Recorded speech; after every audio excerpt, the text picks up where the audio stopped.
guys, sa video na ito, pag-uusapan natin ang tungkol sa copyright. Paano natin malalaman kung may copyright nga ba yung mga videos na ina-upload natin kay YouTube? Kasi minsan, hindi tayo aware na may mga videos tayong na-upload na may mga claims. So, accidentally, may mga music or sound na nasasama na may copyright claim. So, ngayon po, ituturo ko sa inyo kung paano or saan ito makikita gamit lang po ang ating mga cellphone. Ano po natin gagawin is pupunta tayo dun sa browser na ginagamit natin. Yung browser pong ginagamit ko ay yung Chrome. So, ayan. Pipindutin lang natin yung Chrome. Tapos makikita na po natin yan. So, dito po sa search or type web address, ilalagay po natin yung or itatype natin yung www.youtube.com. So, ayan. So, kailangan pong lagyan natin ng www kasi para po yung magiging setup niya is parang computer or yung sa desktop po. So, ayan. Press na natin yung youtube.com.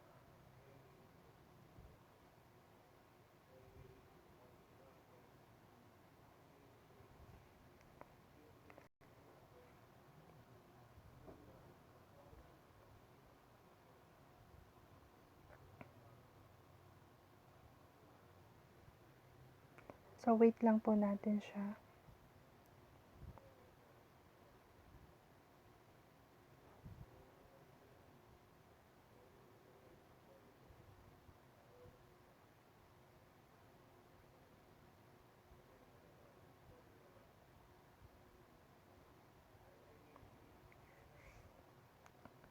So, dito sa may right side po sa taas, makikita natin dyan yung profile picture ng YouTube natin. So, ayan siya. Ayan. Press lang po natin siya. Pindutin natin tong. Ayan. So, ayan na yung makikita natin. Pindutin ulit natin yung Creator Studio. Ito.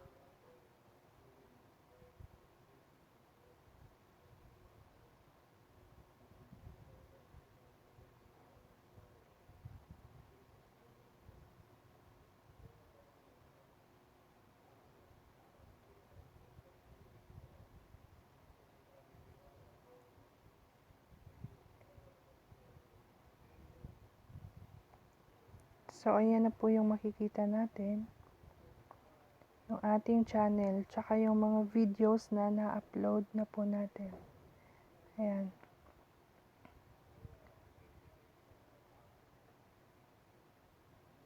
Yung dashboard. Bali ito po yung dashboard natin. Ang gagawin natin, sa baba ng video po natin, mga videos natin, yung view all. Press lang po natin yung, or pindutin natin yung view all.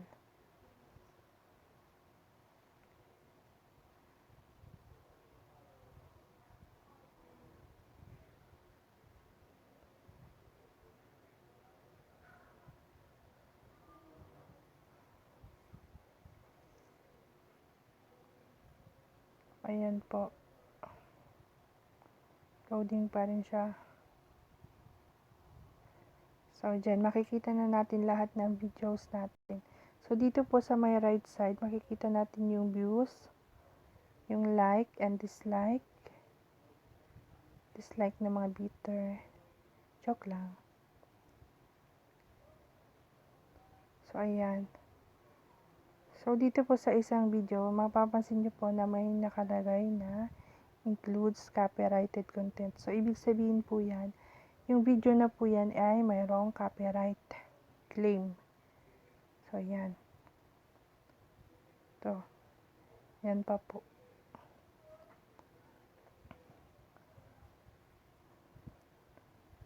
So, yan. Nakita na natin yung mga videos na may copyright claim. So, para makita natin kung ano yung mga ni-claim po ng owner, pindutin natin yung includes copyrighted content. Yan. Press lang po siya.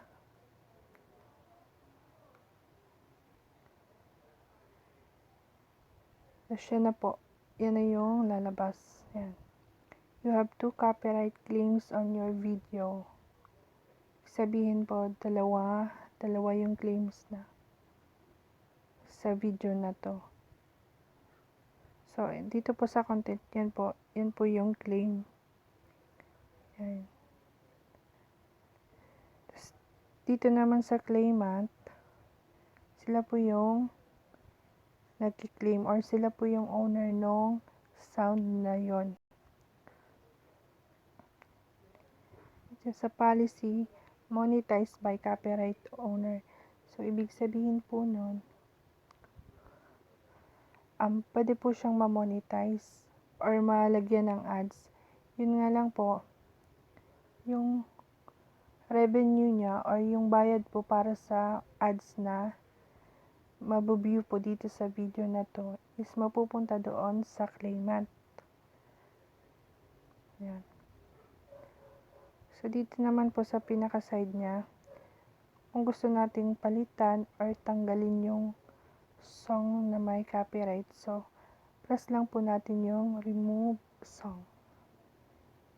Yan po.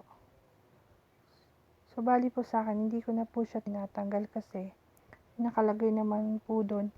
Hindi naman daw po affected yung channel ko.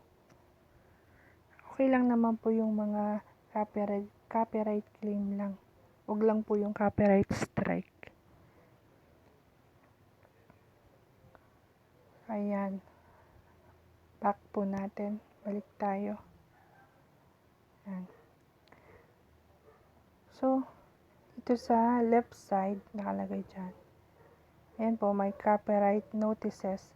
So, pag press po natin yan, press po natin yan.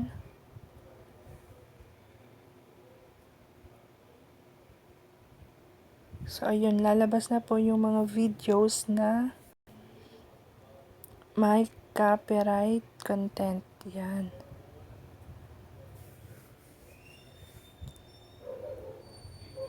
So, yan po siya.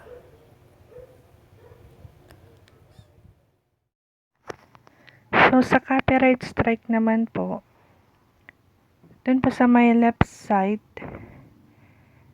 makikita natin dyan yung channel. Yan.